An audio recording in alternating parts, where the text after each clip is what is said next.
ይሆን ፈቀደ። ሲኒዮር ክሪስፒም ለፓርላማው ባደረጉት ንግግር ምጽዋ ላይ ተዘግተን መቅረት የለብንም፣ ለታላቅ ግብና ዓላማ ወደፊት ማነጣጠር አለብን የሚል ዲስኩር አሰማ። በቀጣይ ወራትም የኢጣሊያ ፓርላማ 20 ሚሊዮን ሊሬ ምጽዋ ለገባውና በቀጣይም ለሚገባው 20 ሺህ የኢጣሊያ ወታደር በጀት አጸደቁ። ይህን ተከትሎም ምጽዋ የኢጣሊያ የጦር ማከማቻ ሆነች። አጤ ዮሐንስ መተማ ዘምተው መሞታቸው እንደተሰማ በ1881 ዓመተ ምህረት ኢጣሊያኖች ከመረብ መላሽ ያለውን የቀድሞዋን ባህረ ነጋሽ ቅኝ ግዛታቸው በማድረግ ኤርትሪያ ሲሉ ሰየሟት። ቀጥሎም አንቶሎኒ ለአጤ ሚኒሊክ መንግስት ያሰበ በመምሰል አስመራ ውስጥ በኢጣሊያኖቹ የተረቀቀውን ውል አምጥቶ ሚኒሊክ ከኢጣሊያ መንግስት ጋር እንዲዋዋሉ እንቅስቃሴ ማድረግ ጀመረ። በሚያዝያ ወር 1881 ዓመተ ምህረት ንጉስ ሚኒሊክና እቴጌ ጣይቱ ወሎ ላይ ውጫሌ በሚባለው ቦታ ላይ ያሉ የአጤ ዮሐንስን መሞት ሰሙ።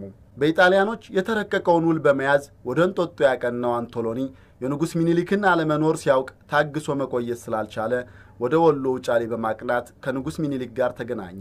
20 አንቀጾችን የያዘውን ይህንን ውል በንጉስ ኡምቤርቶ ስም መልእክተኛው አንቶሎኒ ተወክሎ ከንጉስ ሚኒሊክ ጋር ተፈራረመ። ይህ ታሪካዊ ውልም በተፈረመበት ቦታ ስም የውጫሌ ውል በሚል ተሰየመ።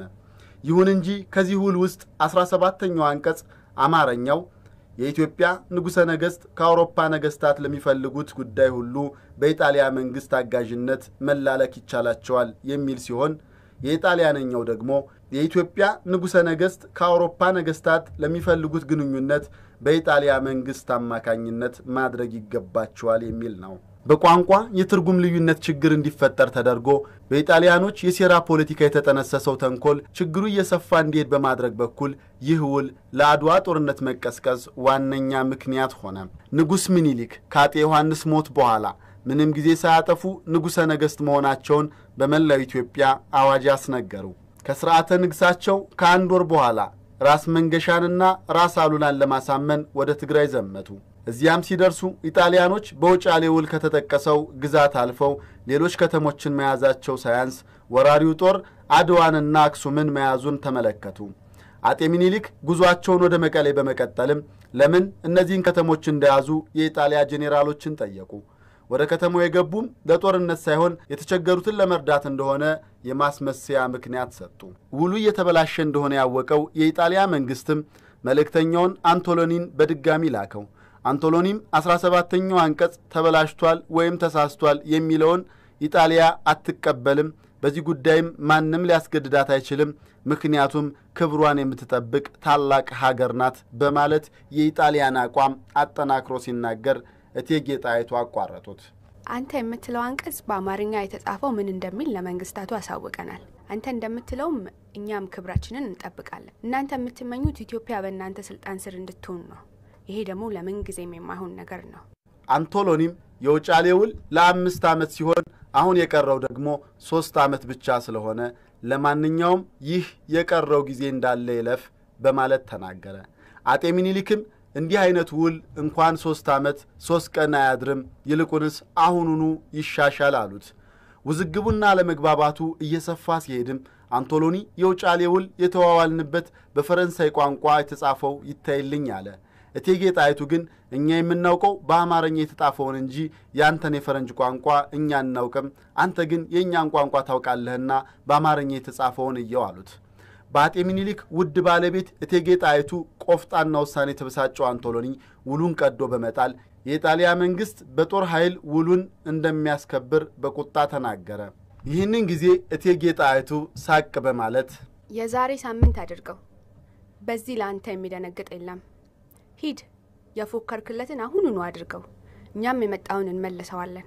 እግሩን ለጠጠር ደረቱን ለጦር ሰጥቶ አገሩን የማያድን ሰው የሌለ እንዳይመስልህ። ደሙን አፍስሶ ለአገር መሞት ጌጥ ነው እንጂ ሞት አይባልም። አሁኑኑ ሂድ፣ አይምሽብህ። የፎከርክበትን ባሻ ጊዜ ታደርገዋለህ። እኛም እዚያ እንጠብቀሃለን። እኔ ሴት ነኝ፣ ጦርነት አልወድም፣ ግን እንዲህ አይነቱን ውል ከመቀበል ጦርነት እመርጣለሁ። አጤ ሚኒሊክም የውጫሌን ውል በተዋዋሉ በአራተኛው ዓመት ለአውሮፓ ኃያላን መንግስታት የውጫሌን ውል ማፍረሳቸውን የካቲት 4 ቀን 1885 በደብዳቤ አሳወቁ። አባዳኛው አጤ ሚኒሊክ የውጫሌውን ውል ማፍረሳቸውን ለአውሮፓ ኃያላን መንግስታት ካሳወቁ በኋላ የትግሬ ህዝብ እነዚህን ወራሪዎች ታጥቀህ ተነሳና አስወጣ በማለት አዘዙ።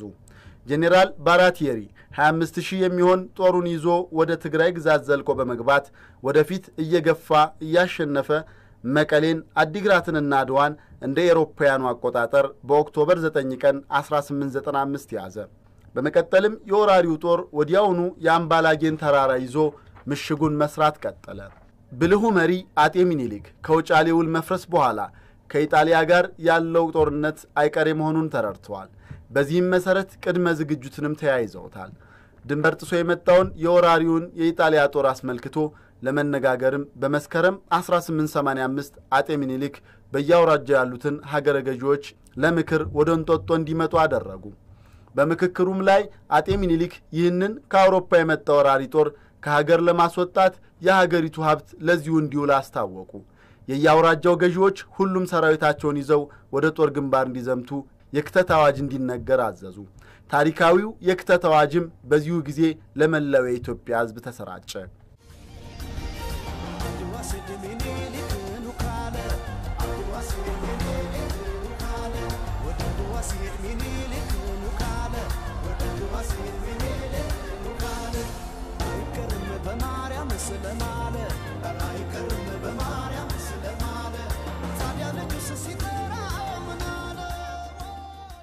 በአዋጁ መሰረትም ከ75 እስከ 120 ሺህ የሚደርስ የኢትዮጵያ ሰራዊት መሪዎቹን አጅቦ ጉዞውን ወደ ጦርነቱ ስፍራ ቀጠለ። አጤ ሚኒሊክም ባለቤታቸውን እቴጌ ጣይቱን ጨምሮ ሌሎች ተከታዮቻቸውንና ጦራቸውን ይዘው ከ18 ቀናት በኋላ ወረኢሉ ከተማ ገቡ። ከንጉሠ ነገሥቱ አስቀድሞ ወደ ጦር ግንባር የዘመተው የራስ መኮንን፣ የራስ መንገሻና የራስ ወሌ ብጡል ጦር ነበር። በእነዚህ የጦር መሪዎች የተመራው ሰራዊት ወደ ትግራይ ግዛት በመግባት ጠላት ወደ መሸገበት ወደ አምባላጌ አመራ። እነዚህ ልምድ ያላቸው ራሶች አምባላጌ ከሰፈረው የኢጣሊያ ጦር ጋር በዛ ሁኔታ መግጠም ስትራቴጂያዊ ነው ብለው አያምኑም ነበር። ይሁን እንጂ ከራሶቹ በኋላ በፊት አውራሪ ገበየሁ መሪነት ይከተል የነበረው 1200 ወታደር በኢጣሊያኖች ላይ ተኩስ በመክፈት እስከ ምሽጋቸው ድረስ ተከትሎ አጠቃ። ይህ ድንገተኛ ጦርነት በኢትዮጵያውያን ድል አድራጊነት ቢጠናቀቅም በርካታ ቁጥር ያላቸው ወገኖች ሕይወታቸውን እንዳጡ ይነገራል።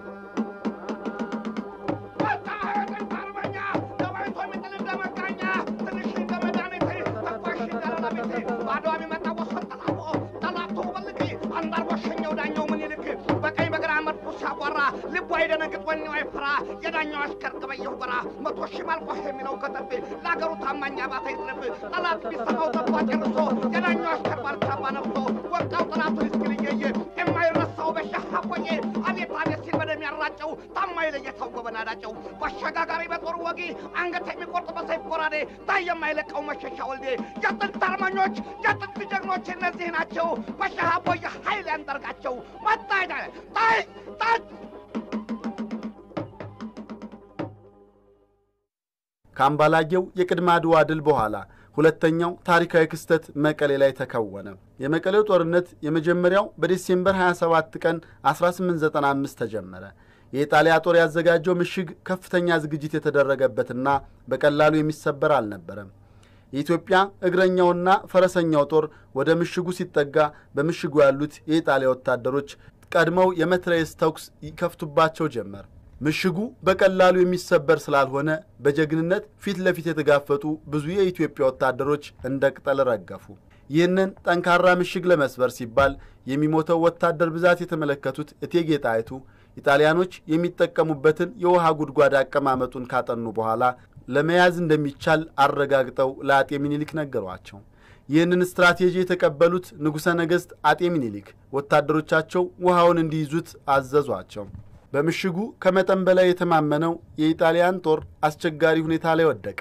ከዚህ በላይ ሊቋቋም ያልቻለው የኢጣሊያ ጦር በድርድር ምሽጉን አስረክቦ በመውጣት ውሃ እንዲፈቀድለት አደረገ።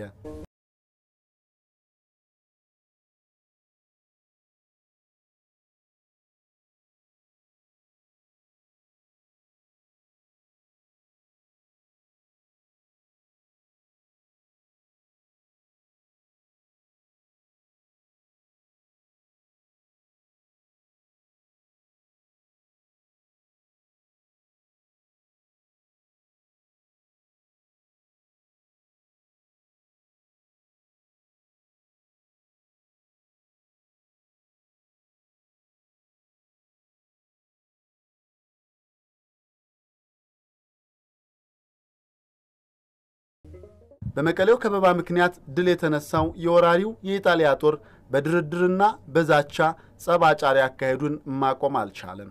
አይቀሬው የአድዋ ጦርነትም እውን እየሆነ መጣ። በፌብሩዋሪ 23 ቀን 1886 የኢትዮጵያ ጦር ወደፊት በመጓዝ ወደ አድዋ አካባቢ መጥቶ ሰፈረ። እንደተለመደው ጠንካራ ምሽግ በመገንባት በቦታው የተቀመጠውን የኢጣሊያ ጦር ወጥቶ እንዲገጥም መላ መዘየር ተጀመረ። በዚህም መሰረት ከፍተኛ የሆነ የፕሮፓጋንዳ ስራዎችን በመከወን ለጠላት የተሳሳተ መረጃ እንዲደርስ ተሰራ። የኢጣሊያው ጄኔራል ባራቴሪ ያላቸው ስንቅ ለ4 ቀን ብቻ የሚበቃ መሆኑን ገልጾ ያለው አማራጭ ወደ አስመራ ማፈግፈግ ወይም ደግሞ የኢትዮጵያን ጦር ማጥቃት ነው ሲል በስብሰባ ሐሳቡን ለሌሎች ጄኔራሎች ገለጸላቸው። አብሮት የተሰበሰቡት አራቱም ጄኔራሎች ወደ አስመራ ማፈግፈግ የሚለውን በአንድ ድምፅ ተቃውመው በኢትዮጵያ ጦር ላይ ዘምተው ጥቃት በመፈጸም አምባላጌና መቀሌ ላይ የደረሰባቸውን ውርደት መቀልበስ እንዳለባቸው በቁጭት ተናገሩ። ጦርነቱንም በማግስቱ የካቲት 23 ሊያደርጉ ወሰኑ። በአድዋ የኢትዮጵያ ሰራዊት እንደሚከተለው ታቀደ። አጤ ምኒልክ በአባ ገሪማ ኮረብታ ከቤተ መንግስቱ የጥበቃ ሰራዊት ጋር ሲሰፍሩ እቴጌ ጣይቱ ደግሞ እዚያው አጠገብ 5000 የሚሆን ጦራቸውን ከመድፋቸው ጋር ይዘው ሰፈሩ። እቴጌ ጋርም ወይዘሮ ዘውዲቱ ምኒልክና ሌሎች የቤተ መንግስቱ ሴቶች ነበሩ። እነዚህም በጦርነቱ ወቅት ውሃና ጥይት በማቀበልና ቁስለኞችን በመንከባከብ ይረዱ ነበር። በዚህን ጊዜ ንጉሥ ተክለ ሃይማኖት 12000 ጦራቸውን ይዘው በመሄድ በስተቀኝ በኩል አጥቂ ሆነው ተሰለፉ። ራስ መንገሻና ራስ አሉላ 13000 ጦራቸውን ይዘው ኪዳነ ምህረት ላይ ሰፈሩ። የራስ መኮንን የራስ ሚካኤልና የራስ ወሌ ጦር ደግሞ የመሃሉን ቦታ ያዙ። በጣሊያን በኩልም ጄኔራል ባራቴሪና በጄኔራል ጁሴፔ ኤሌና የሚመሩት ብርጌዶች ሾሾ ተራራ ላይ ሲደርሱ በጄኔራል አልቤርቶኒ የሚመራው በግራ ታጥፎ ወደ ኪዳነ ምህረት ሲሄድ የጄኔራል ዳቦር ሜዳ ብርጌድ ጦር በቀኝ በኩል አልፎ ከፍ ያለውን ገዥ መሬት ለመያዝ ጉዞውን ሲቀጥል ጄኔራል አርሞንዲ መሃሉን ይዞ ተጓዘ። ይህ ታሪካዊ የአድዋ ጦርነት በታላቁ አጤ ምኒልክ መሪነት ኢትዮጵያውያኑ አንድ የሰለጠነውን የአውሮፓ ጦር በማሸነፍ ተጠናቀቀ። በዚህ ጦርነት 13300 ኢጣሊያኖች ሲሞቱ 700 ተማርከዋል። ከነዚህም ውስጥ ጦርነቱን የመሩት 2 ጄኔራሎች አርሞንዲና ዳቦር ሜዳ ሲገደሉ ጄኔራል አልቤርቶኒ ደግሞ ተማርኳል። በኢትዮጵያም በኩል 20 ሺዎች ሲወድቁ 7000 ያህል የሚሆኑት ደግሞ ቆስለዋል። የተሰጠኝት ዛሬ በነፃነት ሰው ተከፍሎበታል ከደምና ከአጥንት 29000 ፈረሰኞችን ጨምሮ ከ100,000 እስከ 120,000 የሚገመት ከ1000 ኪሎ ሜትር በላይ በባዶ እግሩ የተጓዘ የኢትዮጵያ የገበሬ ሰራዊት በወታደራዊ አካዳሚ የሰለጠነውን የአውሮፓ ወራሪ ጦር የካቲት 23 ማለዳ 11 ሰዓት ገደማ ገጥሞ ከረፋዱ 4 ሰዓት ላይ ማሸነፉን አረጋግጧል ይለናል የታሪክ ተመራማሪው ጆርጅ በርክሌይ የአድዋ ጦርነትና አጤ ምኒልክ በተሰኘው መጽሐፋቸው። አባዳኛው ዳግማዊ አጤ ምኒልክ ባለቤታቸው እቴጌ ጣይቱ ብጡል ብርሃን ዘኢትዮጵያ እንዲሁም አያሌ የጦር አበጋዞች ድፍረትና ብልሃት ጀግንነትና ቆራጥነታቸውን ያሳዩበት ታሪክ ከመቶ ዓመታት በፊት የጥቁር ህዝቦች ኩራት በሆነችው አንጋፋዋ የሀበሻ ምድር ላይ ተከወነ።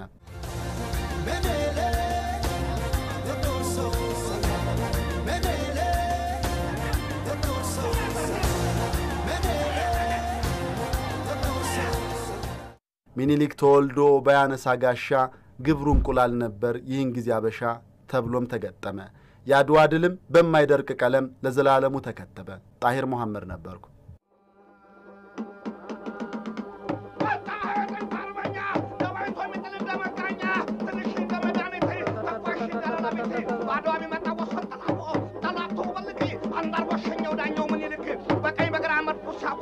ልቧይደ ነግጥ ወኔው አይፍራ የዳኛው አሽከር ገበየሁ በራ 100,000 ማልቆህ የሚለው ከተፍ ለአገሩ ታማኝ አባታ ይድረብ ጠላት ቢሰማው ተቋ ጨርሶ የዳኛው አሽከር ባልካባ ነፍቶ ወጣው ጠላቱ ይስክልየየ የማይረሳው በሻህ ቆየ አቤት አቤት ሲል በደም ያራጨው ታማኝ ለየታው ጎበናዳጨው ባሻጋጋሪ በጦር ወጊ አንገት የሚቆርጥ በሰይፍ ጎራዴ ታይ የማይለቀው መሸሻ ወልዴ የጥንት አርማኞች የጥንት ጀግኖች እነዚህ ናቸው። በሻህ ቆየ ኃይል ያንጠርቃቸው መጣ ታይ